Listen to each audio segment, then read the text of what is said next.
Hello and welcome to another episode of the Slide Tree Any Percent tutorial series. In this video I will go through the first job of episode 3, Hidden Flight Roster. After finishing episode 2 we are going to change the language to Norwegian. Norwegian is 39 seconds faster than Dutch in episodes 3 and 4, so it's faster to spend a couple of seconds changing the language. Go to the Settings tab and select System Settings, then change the language. Norwegian is one down from Dutch, so the menuing is very easy here. Most of the PS3s have a small menu freeze here when you change the language. As you can see here, I'm holding left all the time, and now I'm getting back to the Settings tab. Some models, however, don't have this freeze, and those models are listed on the screen right now. To be specific, those are the fat PS3 models before the H model was released. So if you have any of those models, you don't have freeze here, but any other console will have this small kind of menu freeze when changing the language. If you hover over system settings here, before you start the run, your PS3 will actually remember this. So whenever you have to change the language, you don't have to scroll down at all on the settings tab. You will already be hovering over system settings. After you have successfully changed the language, boot Slide Tree again. Mash Start to skip the Cane Islands cutscene as usual. Then mash X to start episode 3. Here we'll play a 2 minutes and 37 seconds long unskippable cutscene. After the cutscene ends, the screen will turn completely black. Wait a couple of seconds so the game starts to load the hub world, and then start holding the start button to buffer the first input. When you first enter episode 3, there will be this small cutscene hovering over the hub world, and you will skip that by pressing start, and we can buffer that input to the first frame possible. While holding start, mash X so you will pick up Sly as soon as possible. Split on your timer after you select Sly. If you didn't buy Hoverback during the claw and have now 300 coins for it, buy it before selecting Sly.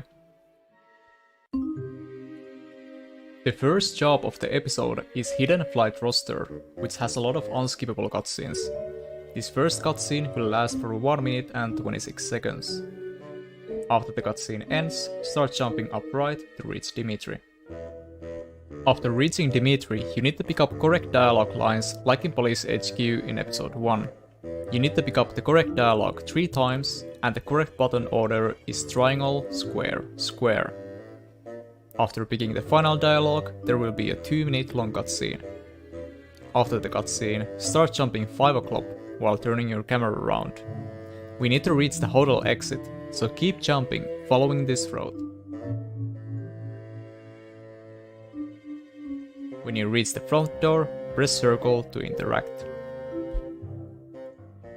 After the load, start running towards the bridge. Depending on your coin count and the need for loot, there will be 2 different GSM roads. If you are good on coins and don't need a loot, turn your camera around after gaining control over Sly. Jump down and paraglide when you reach the middle point of the bridge. Break the tables in front of you and keep running.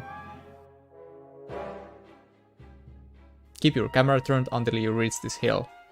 This will make sure no guard nor the wolf will spawn on your way.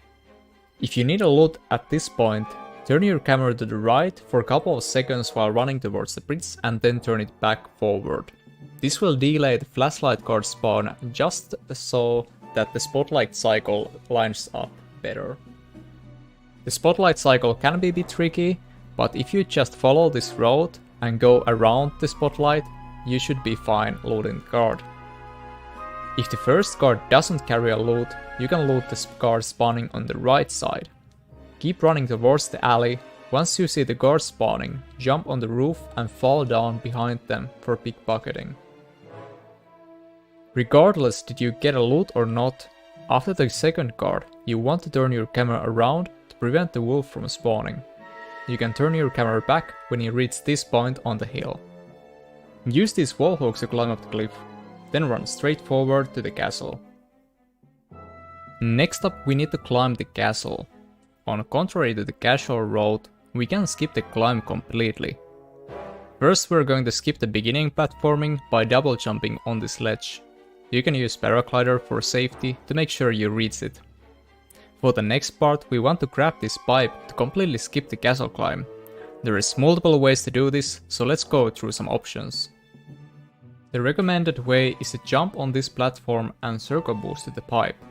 Be careful not to fall in the water when running along the edge. You can also do jumps for safety. When you reach this platform, get on the very edge and do a double jump circle boost towards the pipe. Most of the times you will reach the pipe on the left, so just jump to the other pipe to climb up. Second option is to do a glitch high jump. If you don't know how to perform a glitch high jump, check out the first episode of the tutorial series. After jumping on the ledge, move to this position. The position isn't precise, just to make sure you're not directly below this little platform. Otherwise, Sly will bonk to that if you attempt the trick. Do a glitch high jump. After the last X input, hold right and spam circle to latch to the pipe. You will most likely latch to this leftmost pipe, so jump again to latch to the correct pipe. If you grab this pipe below the bridge, you can do a double jump circle boost to the pipe. This is slower than the other circle boost and also more precise, so I would recommend learning the other circle boost. There is also one more strat for raising the pipe, this one being the slowest.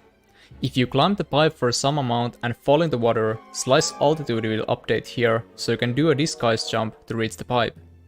This is probably the easiest option, so if you struggle a lot with circle boosting, you can use this strat.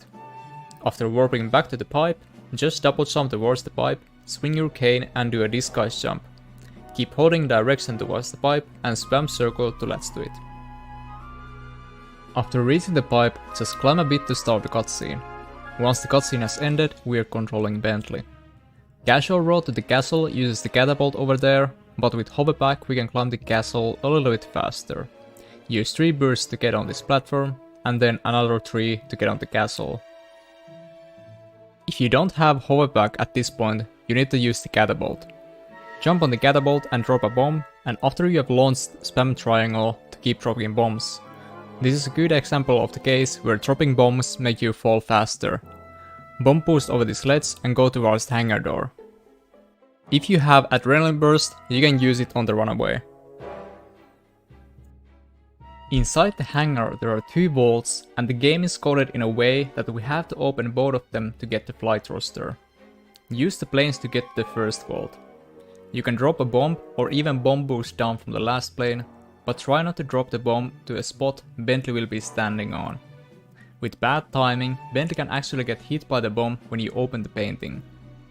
The code for the first painting is 223. After opening the first vault, use the planes again to reach the second vault. Watch out for the spotlight and the floor lasers. If you die, you will spawn back to the hangar door. If you don't have hoverback, the road is a little bit different.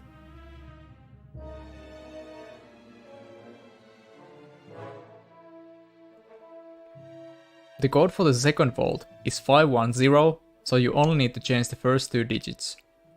After you get the flight thruster, the job is complete. Bentley will have a chalk talk after this job, so reset your game to skip it. This will be it for Hidden Flight Thruster. In the next video I will go through the job Frame Team Iceland. Thank you for watching, see you in the next time.